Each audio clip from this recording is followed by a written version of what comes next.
Hello, everyone, and welcome to the midweek program at the J.C. Raulston Arboretum. My name is Blake, and I'm the education assistant here at the Arboretum. And today we are on the back porch of our education center because there is a big, beautiful Abies coreana here, the Korean fir, which just so happens to be a close relative of Abies fraseri, the Fraser fir, which is a prominent species of tree that we use to grow as Christmas trees here in the great state of North Carolina. Today we have a garden conversation for you. We are joined by Dr. Justin Whitehill, who works with NC State's Christmas tree breeding program. And we've got our director, Mark Weathington, here, who's gonna be talking with Justin about Christmas trees and the future of Christmas trees in the world of horticulture. So it should be a beautiful program. Those of you joining us on YouTube, please like this video and subscribe to our channel, and feel free to leave a comment down below. And with the announcements out of the way, I will pass things over to Mark to have a nice little garden conversation with Justin. All right. Thank you, Blake. So I'm here today with Dr. Justin Whitehill, who is the leader of the Christmas Tree Genetics Program and co-director of the Forest Biotech Group. Yes, that's correct. I appreciate you being here. My first introduction, shortly after I started here 17 years ago, I was introduced to some of the work in the forestry department on Christmas tree improvement, because they were using our Abies firma, one of the heat tolerant, phytophthora resistant firs to look at breeding with Fraser fir, I assume. Yeah. So quickly I got kind of enmeshed with that, and it was really, like a lot of people, the first time I thought about, hey, it's not just, the plants for our gardens, the plants, for our food that we're needing to improve. There's a world out there that's happening. So I'm curious though, how, kind of what was your path to get to where you are now? Where are you from, and then were you interested in plants when you were young, or did that come later? I didn't find my passion until college, so I didn't grow up gardening. So I'm just curious how that happened for you. Yeah, no, my path is I kind of am similar. I didn't really get interested in plants until college, but I've always been interested in science, and my dad's a science teacher from high school, and my mom's an art high school teacher, and so I did both music and science kind of growing up, and so I kind of got into science fairs. I did like the state science fair in 8th grade, and that sort of started getting me going in the world of science, and I did some stuff on recycling, and then when I got to high school, I kind of discovered the world of entomology, I guess. And okay. So I was really interested in studying the different families of insects and learning about that, and then that sort of led into their interactions with plants and also kind of the world of fungi. And that led me to my undergrad, where I started out looking into what I could do with that. And I finally discovered the world of plant pathology my sophomore year of college and at Otterbein University. I'm originally from Ohio, and grew up in a small town, Bellefontaine, Ohio, and went to my undergrad at Otterbein, which is in Westerville, and then I did my PhD at Ohio State University, where I worked on the emerald ash borer and its interactions with ash, and looking for genetic resistance and the tree's ability to kind of mitigate damage from the ash borer, which we found some stuff, but unfortunately it's not really been followed up with, which is another conversation. But from there, I kind of went out to the Pacific Northwest and worked at the University of British Columbia, where I spent almost a decade working on sort of the coastal giants out there, Sitka spruce in particular, but I also spent a year working with the BC Ministry of Forests, and I was their coastal forest health research scientist with the provincial government there, and I worked with the Forest Genetics Group, where I looked at western red cedar and its interaction with the environment, and particularly deer browse and some young plantations, and Right. looking at how chemistry influences deer browse and selection. And then eventually that led me here to NC State after about a year working on that. And the Christmas tree position came up, and I thought it was a great opportunity to actually work on something positive instead of something that's always we're trying to play catch up for and figure out some of the challenges and solutions. Yeah. Although we are doing that now too with Fraser fir, of course. Yeah. So I got to say, to people who are traveling, University of British Columbia, their botanic garden, which is under an incredible overstory of Sitka spruce, is an amazing collection of plants. Yeah. And Victoria has boot chart gardens, which is exactly. Really Boot chart well. is amazing. So so that's interesting that was kind of the path, the insects through there and the fungi, and I do want to come back to that in a minute. So you're working with improving Christmas trees. What's, kind of in a nutshell for the non-PhD,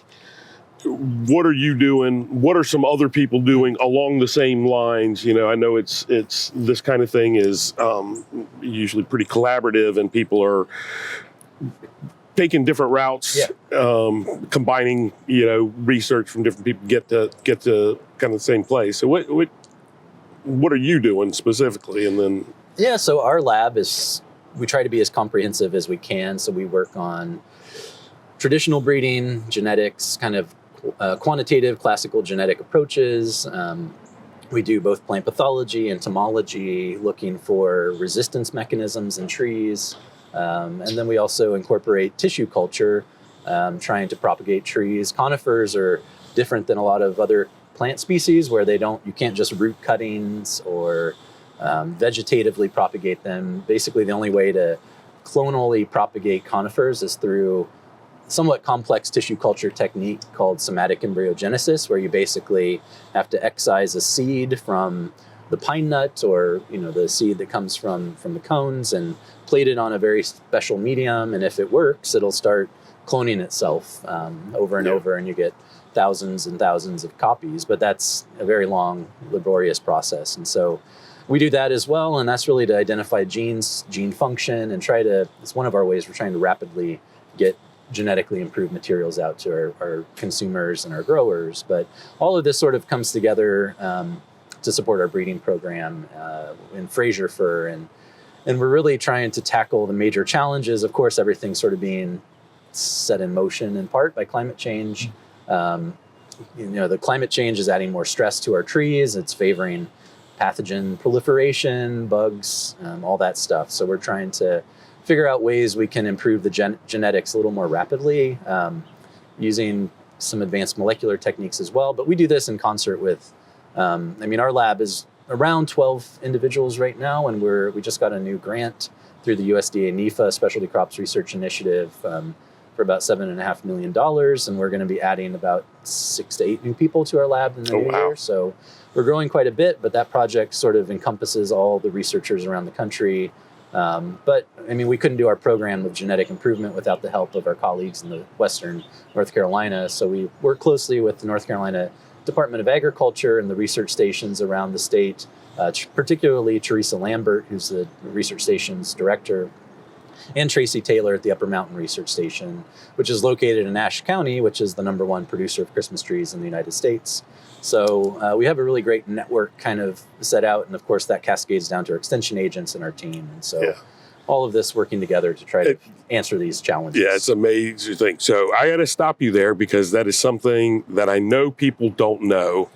Yeah. And that's where North Carolina sits in terms of Christmas tree production. Yeah. Yeah, well, the Christmas tree industry, to answer the question quickly, that we're #2 in the nation. So we're the second leading producer.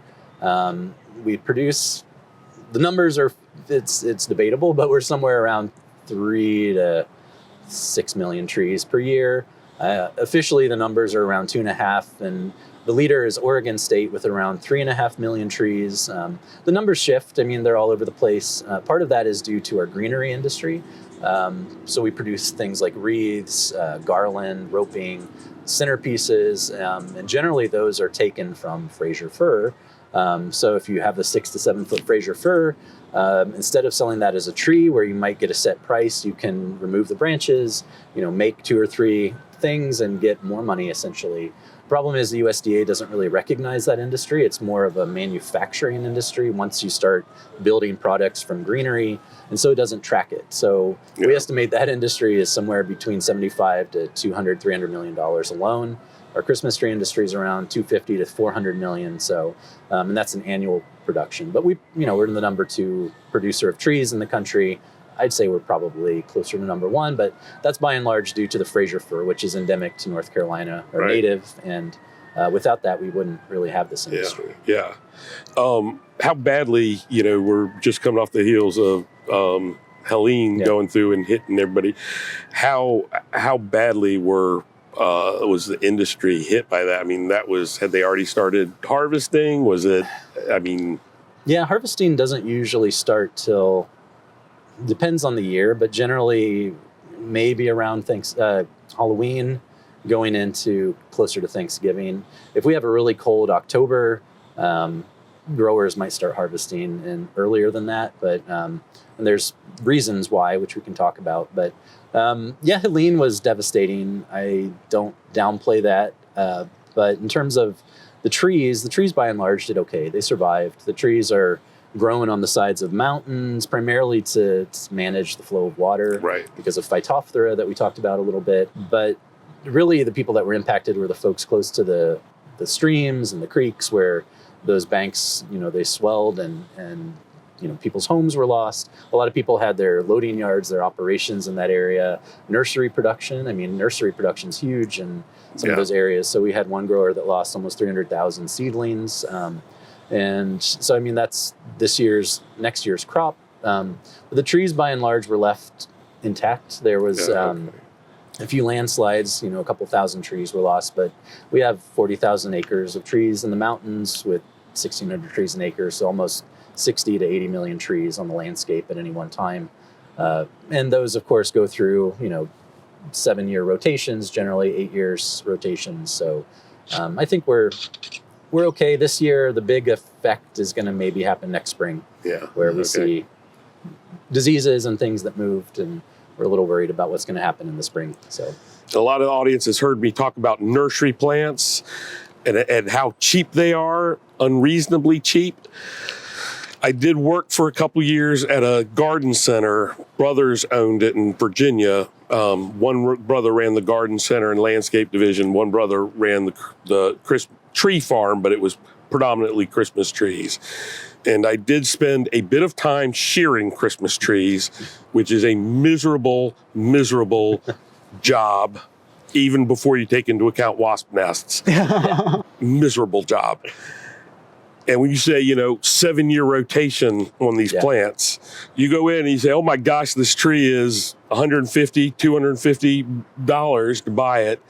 That tree was planted and was cared for. These things are not planted and walked away from.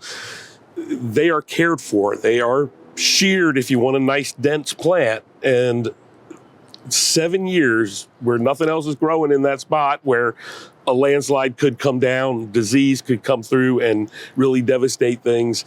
And there's nothing else you will ever buy that takes 7 years to grow that you can get for, a couple of $100, a couple of, 7 years to manufacture. Nothing else. It is a pittance, just cutting that tree and moving it from that hillside to Raleigh is worth more than what you're paying for the tree. So don't complain about that and keep buying live trees. So we say Phytophthora as if that's the most common thing in the, we know that Phytophthora is, for people who don't know, is a root rot, a fungal pathogen. It is everywhere. We have Phytophthora in the soils everywhere. There are different ones, but some plants are very susceptible. Why we have trouble growing rhododendrons is because Phytophthora, if they're growing in wetter areas, that Phytophthora can really proliferate. That's why you plant them high, plant them on slope. We have the same issue, we think of from the horticultural perspective of, in our gardens with a lot of firs, Fraser fir in particular. So how do you go about breeding for resistance to a fungus? It's because, as I always tell people, the disease triangle, susceptible host, the pathogen, a virulent pathogen, and conducive environment. The pathogen's there, and that's a soil-borne pathogen is very hard to get away, get rid of that. And our environment's our environment. It's what it is. It's, when you're growing plants outdoors, so you've got to deal with the host, make it less susceptible. Yeah. You can do a little bit with the environment, slopes, things like that. Yeah. But so how do you go about that? Yeah, that's sort of the big $64,000 question. There's a couple of ways to do it, and we're trying to sort of tackle it all. I'll start with my least favorite to kind of my most favorite. Okay. The least favorite is through hybridization. You can hybridize resistant trees. You mentioned the Momi fir, Abies firma. That tree comes from Japan, exists naturally at low elevations, 300 meters below and around that range. Fraser fir, on the other hand, exists around, that's 1,000 feet, is naturally occurring around 5,500 feet, 5,000 feet. So it doesn't do very well with temperatures, or it's not co-adapted with the disease. Momi fir, we think, probably had some co-evolutionary history with Phytophthora, probably for millennia, and it's sort of adapted to that resistance and developed resistance to that disease. So one way is to hybridize. Unfortunately, John Frampton, my predecessor in this role, spent, he told me over 10,000 attempts at getting a hybrid with Fraser and Momi. And I think out of that, he had maybe 3 viable crosses. Wow. And those crosses, he still wasn't sure if some other pollen grain got in there. And so that species doesn't readily hybridize. So we moved to a different species. The other species would be Abies nordmanii and some subspecies. So Nordman fir, particularly we've worked with Trojan and Turkish fir. Yeah. Those species have what I call leaky resistance. The families or the genetics, Turkish fir is about 80% resistant. Trojan fir is about, on a good day, 20% resistant. So they do hybridize much more readily. But again, we're still having to test and screen and identify. And again, the trees don't come out looking like a Fraser fir, right? They don't. Right. The big thing with Fraser is the aroma, post-harvest needle retention. These other trees have poor needle retention, basically zero aroma or some odd aromas. So it, we can follow that path, which is a path that the chestnut program has followed as an example. But they're 70 years deep into that program and still really don't have a solution. So it's kind of my least favorite approach. Another approach is through sort of commercialized grafting. Growers do graft onto Momi fir. It has graft incompatibility. So I'd say 60% of our germplasm does not graft readily that we do graft. So you need to grow up 2 trees, combine them into one, and you're going to lose about half of them after that. And so right now the growers do this, and some of our growers are grafting, upwards of 10,000 trees a year. But we're planting close to 7 to 8 million trees every year. So when that grafting is, you take what I talked about making a tree more expensive, and that makes it more. Conifers in the horticulture industry, we're talking about the ornamental landscape industry, we're talking about so you just a fraction of those numbers, and it's hard to find good grafters. Oh yeah, and even the good grafters don't like messing with conifers because it's sappy and it's more difficult than doing maples or oaks. Absolutely. So I didn't realize that was being done on any kind of scale for it. It's done horticulturally for you can get a plant that will say Abies whatever on firma, so it's got that that resistance. And that's an approach we're trying, but we're trying to make it easier, I guess, commercially. So we're using this tissue culture somatic embryogenesis technique. We have a few really good lines of Momi fir that they like to grow in tissue culture and propagate. The other limitation is Momi fir is endemic or native to Japan. Japan doesn't allow you to export any more materials from their country, really. I mean, you can, but it's difficult. And then there's no mature Momi fir seed orchards or anything in at least that we have access to in North America. And so there are some seed sources, but they're pretty much every year. If you don't get them by now, you're going to be out of luck for next year. Mm-hmm. So that's where we're trying to develop a source using tissue culture. We're kind of we're working with some companies, and one in particular in Asheville is Trihistal, where they do commercialized grafting. But the idea would be we get them genetically improved Fraser and our SE or somatic embryogenic Momi, and they start grafting at a young age to commercially produce enough seedlings.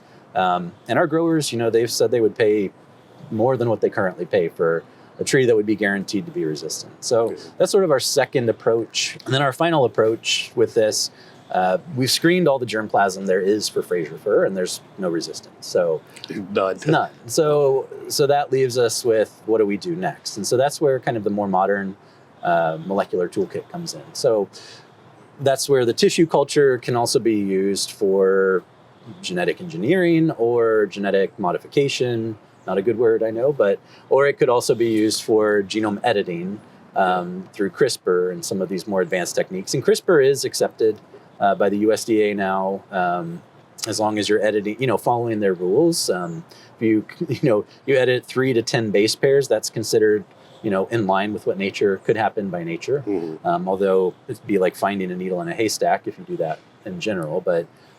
So we're taking that approach, and I have several students who are really digging into like the genome of the Momi fir and the Trojan fir and the Fraser to see, is there anything there that can be sort of either moved over or modified within the Fraser to sort of turn it up to make it resistant to Momi, or to Phytophthora sort of naturally. So sort of 3 different approaches that we're trying. And we believe in science-based information. There's a lot of scare things out there about genetic modification, and there are some legitimate issues in some very specific type areas, but in general there are not. This is not Frankensteining. Yeah, well, they love that term, Frank. I just wanted to add, because I've been through the ash epidemic and some of the things happening in the chestnut. I mean, all these problems are sort of human made, where we've globalized, we've moved plants from one part of the world to another where they've never interacted. And so I think, these species are going extinct, and unless we do something to save them, we're going to be losing them. And that's happened a lot already. And it has happened a lot. And this is a commercial product. This is no different than somebody who's growing corn or somebody who's growing wheat. It's just a longer harvesting period, but this is industry. This is people's lives. This is how people feed their kids and put them through college and keep communities in Western North Carolina alive, going and viable. And so, this is not a niche thing. This is a lot. This is an important thing, and it, in some cases keeps the mountainsides from being bulldozed and blasted and terraced and the houses, condos and besides things. Phytophthora, that's our other biggest threat. And while all this is happening, this disease, which affects the Fraser fir worst when it's in warm weather, we are warming up, and so there's a lot of things behind there. Now, can I ask you about some other research? Yeah, of course. All right. Autoluminescent Christmas trees. Yeah, that's one of our sort of more fun ones. Yeah, I gave a talk at the NC Biotech group maybe 2 years ago, and one of the people that is in charge of that said, hey, because I just off the cuff mentioned we'd like to develop a glow-in-the-dark Christmas tree, and they were like, hey, why don't you reach out to us and we'll see if we can fund it. And they funded it, and there's a way to add bioluminescent genes. There were 4 genes from like the jack-o'-lantern fungi, these fungi that glow in the dark. They found 4 genes that basically turn pretty common, naturally produced chemical or substance by the tree. It goes through this process where it'll release light as a byproduct and goes back kind of in the circular feedback loop. And so we were just thinking, as a test and proof of concept for our techniques in the lab, is what if we just put them into the Fraser fir and see what happens. So we're still working on that. We haven't finished it yet, but we have our 4 genes. We're in the process of making sure they all work, and some of the other plants like tobacco. And once we have confirmation they're working, then we're going to start plugging them into Fraser and see what happens. I mean, I love it. This is it'd be a self-lighting Christmas tree. Right, exactly. This is what happens when you talk to, when you get a bunch of scientists around. There are the big problems, and there are the, can we do this? What would happen? And I think it's important to do that, because I think that's that keeps, the graduate students who are going through there engaged and excited that this is, even if they know it's, some so odd, they little that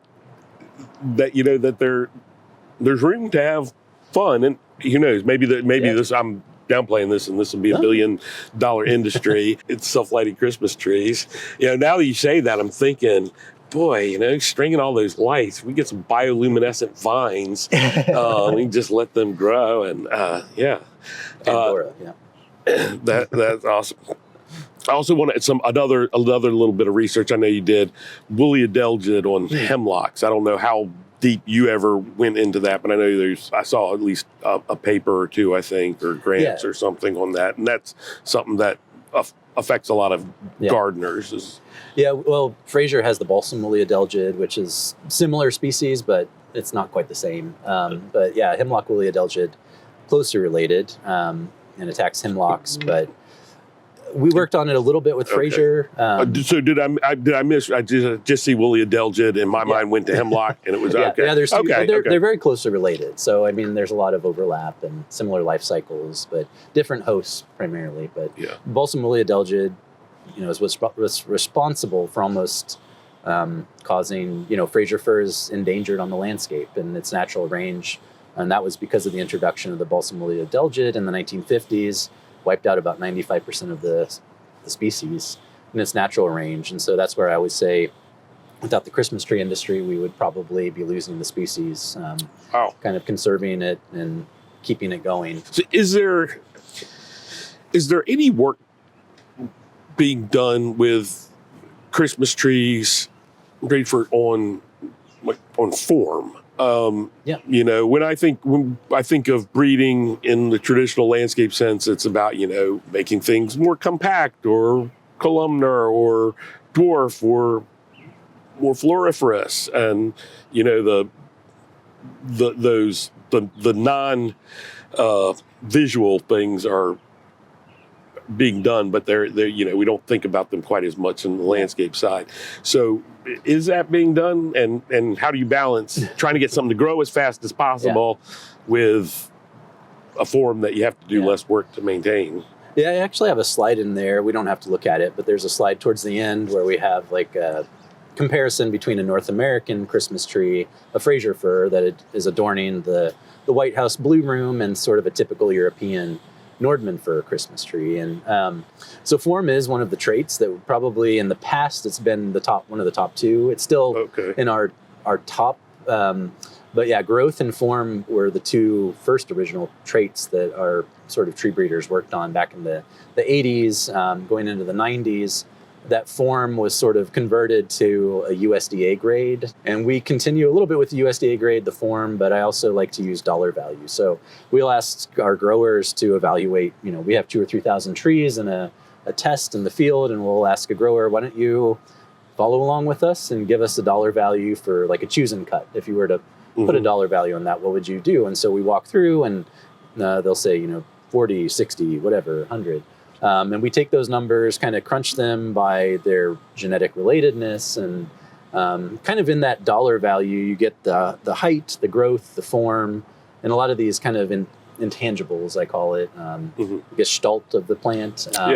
So there's all these, and so that is a trait that is really important into what we're doing, because the growers it's different here. In North America, we like these fuller trees, like you mentioned when you're shearing, but you also like to have, whorls that are sort of evenly distributed. We don't worry as much about the spacing as we should, but I think that is a trait that does come out, and kind of the opposite of that, we can show that slide maybe, but in North America and the United States, we like this really dense full tree that is more conical in shape, so you can get lots of ornaments and stuff on it, and it looks beautiful. And in Europe, they like pretty evenly spaced whorls, and that's because they still put candles on their trees. So they have really kind of even spacing, and they actually have a tool where they go out. It's called the top stop nipper, and they'll take that to the field, and they'll kind of damage the tops of the trees to arrest growth. So they get kind of a consistent growth in between the whorls every year. So it's a very different style, and all these traits are kind of built into our breeding program. So That's basic. So, okay, with what I'm used to with the breeding program, the goal is to get a clone at the end. Yeah. You know, something that the nurseryman can grow 5,000 shrubs in this 3-gallon container. They're all going to be genetically identical. They are clonal. They're produced from cuttings, like we talked about. So, when you're looking at this, are you looking at ultimately? I know you talked some about the tissue culture, but even that's when you're talking about the type you have to do with conifers. It's not always clonal, but are you looking at seed strains or So I always try to, since we are talking to growers or gardeners and folks that are in the horticultural world, I'll use some of those terms. So we consider, so for instance, in our breeding program, we started out with like 200 individual trees that sort of represented the genetic diversity of the Fraser fir in Western North Carolina. So I say we, but they did this in the 90s before I was around. So they went out, sampled all these trees from the 6 naturally occurring populations. They identified the trees, sort of, took them in transects, and they collected cones from all those trees and grew out the seeds from those trees. And so out of the 200 trees, they got about 30,000 little seedlings. And those seedlings, they put out 4 or 5 what we call progeny tests. Those progeny tests were distributed throughout the mountains, and those trees were then measured for about 5 to 7 years to look at how fast they grew, their form, all these traits. And at the end, they came up with about 300 trees. And so then my predecessor, John Frampton, sort of worked with those 300 trees for another probably 10 years to test their ability to retain needles post-harvest, did tests with their ability to resist insects, their form, their growth again, and eventually whittled that 300 from the 30,000 down to about 25. And so those 25 then represent sort of our best trees, the elite kind of trees. And so those are the trees that we then graft into a seed orchard. So those are then, clonal cultivars. We consider them, we call them families, because it's more like plantation forestry, what we're doing, because of the challenges that conifers have. So we have a seed orchard at the Upper Mountain Research Station that has about 1,100 individual trees, but only those 25 genotypes, and each tree is replicated about 40 times. So we expect the progeny of those to fall within a range of performance post-harvest, or after we grow them. So a seedling grown from that orchard, those 25 trees, does it have a designation like a cultivar? Yeah, we just call them at the moment numbers, but we're in the process. So the big challenge we've had in North Carolina, and something that I've been sort of addressing since I came in, is how do we get those improved genetics to our growers? We're not a business, so we can license them out. The problem is a lot of growers don't want to wait 20 years before they can start selling seed and give up 6 to 7 acres of their land for 20 years with nothing in return. So that's where we've partnered, and my predecessor partnered with the NC Department of Ag. So they've established a seed orchard. It was established in 2018, but the scion were actually already 20 years old because they came from the late 90s. So they were grafted from these original test trees. Mm-hmm. And Fraser fir, to add more insult to injury, takes about 20 to 30 years before it produces pollen and cones.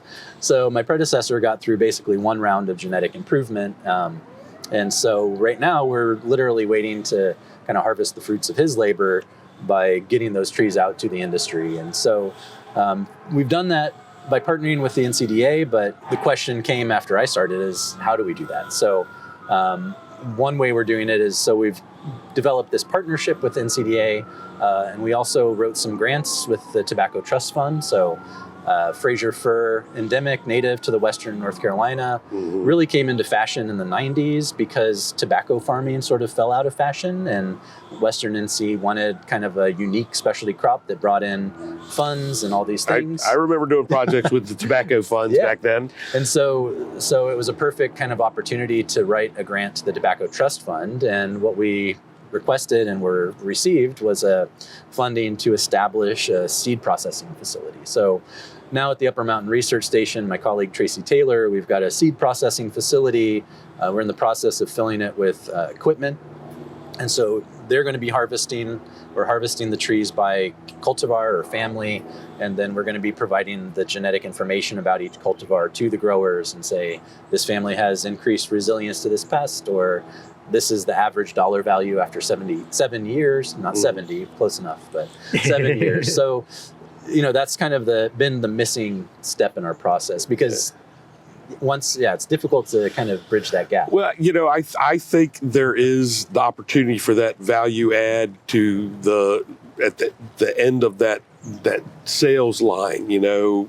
Apple's figured it out early on, and they named all the varieties, and you go and did a little tiny store, and you could buy your Golden Delicious and your Rome and your Granny Smith. And pears got a little bit. No other fruits really managed to. How many different peaches are being grown down south? And when you go to the grocery store, you get a peach. Yeah. And somehow, I came home with cantaloupes one day, and my wife said, "Are those Athena cantaloupes? Those are the only ones I really like." and it made me think. If you go to the lot, we've got we've got our Fraser firs here, maybe have a couple of something else, some white fir or something. I don't know what else might be sold. And here we have our, Carolina's finest, That's good. Christmas trees, or, Carolina Beauty Fraser firs that are, that are, they can say, these are better trees. Now, they may not be that much better once they're cut and in your house. Yeah. But they may, you talk about needle retention and things like that. But it is that at that end of the line, I think could be a way to get, because I'm sure, like everything else in these industries, profit margins are pretty thin, and if you can get a little bit of edge, and there is more expense in growing these plants. And so they're actually the kind of the difference between the wild versus even the first gen genetically improved. There's a graph in there again to show the comparison, but the wild type after 7 years, or wild seed collected from nature, the average price of those seeds after 7 years was around $40 a tree, and our best cultivar or family, the seeds from that tree, was almost $95 a tree. So it's largely, the differences are huge. And when we extrapolated that to a per acre basis, it was almost a difference of $80,000 to $90,000 an acre for our growers. So, but when I go to buy it, I'm looking, why are there a bunch of these trees that don't look so good that they're selling for cheap? Why are they bothering this? And then these nice ones, I think it'll be helpful for people to know this is a different animal. This is a Fraser fir. Yeah. This is, Whitehill Select, Fraser fir. Frampton Select. I do think that's interesting. I think our challenge. We're talking about this. We might as well discuss our challenge is that it's not a clone, right? It's the progeny. So that's always right. So I guess we could say, but you can always put a sales name on there that doesn't really mean anything. But according to the International Code of Botanical Nomenclature, if a seed-derived, you can have a seed-derived cultivar if they are uniform. I see. Yeah, might be a variety. Maybe a variety. Yeah. But I do think it'd be helpful for the grower, the sellers, and be able to, I just find this all fascinating because it is a different world than and so you are not going out and collecting firs from all over the world, different no, that species to just evaluate.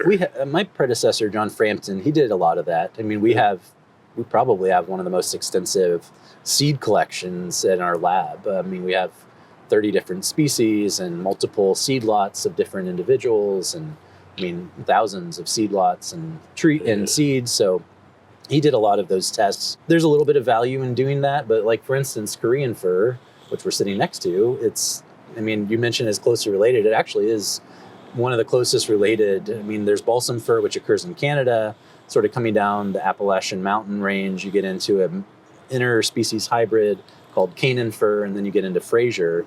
And it's been shown with molecular work that Korean fir is the next closest species, actually, to Fraser, and it sort of co-segregates at the molecular level to those others. So, yeah, I don't know. I mean, this tree, unfortunately, as far as we know, doesn't have resistance to Phytophthora. So that's why it's great that it's here, and let's keep it here as long as we can. But and when we've screened it in the lab, that, you know, and we're always looking for unique traits to get in, and there's some value. I mean, the Turkish and Trojan, we basically have 2 new breeding programs. I mean, they're 10 years old now, at least, but to us, they're new. But, you know, there's a lot of work that goes into this. So really to commit to something like that is a big undertaking. So Gotcha. Okay. I will bring up the 2 species that are on my, you know, literal running list of plants that I want for the Arboretum. But, which is that? Fenjing shanensis and Yuanbao shanensis. Oh, I don't know those. Yeah, you know, the reason they're on my list is because I'm like, I've never seen these anywhere in any collection, anytime I would have grown. They probably, you know, would.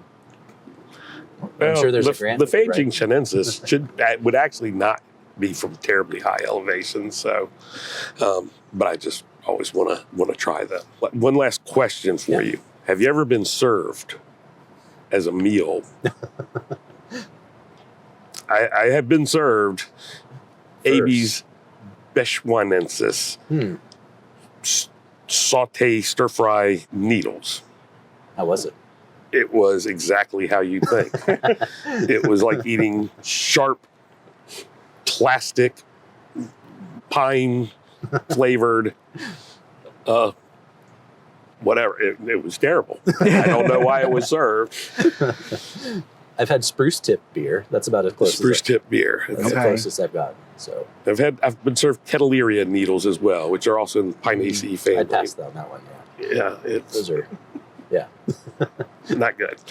Do not recommend, but was curious about that. And I will put one little plug out there for you. Yeah. You know, kind of the difference, one of the big differences between horticulture and botany is where botany is often looking for kind of the most typical. We're in horticulture are often looking for those edge things. So as you're growing out thousands and thousands of seedlings, when you see one that's bright yellow or just won't grow upright and weeps down or is noticeably genetically dwarf, let us know. We're always happy to play around with those, and you don't make any money on a conifer like that, but we always love to play with those kind of things. So keep us in mind, and we'll absolutely play with them for sure. Cool. Well, thank you so much for coming. Anything we didn't hit with the Christmas trees that people should know? I always like to say we're getting close to the end of the Christmas season, but given the devastation from Helene, the best way to support recovery this year in Western North Carolina is get out there and purchase a real Fraser fir. The trees are recyclable, they're biodegradable. There's a lot of disinformation, let's say, that's floating around, and it's hard to pin down exactly what's correct, but you know, those trees are recyclable.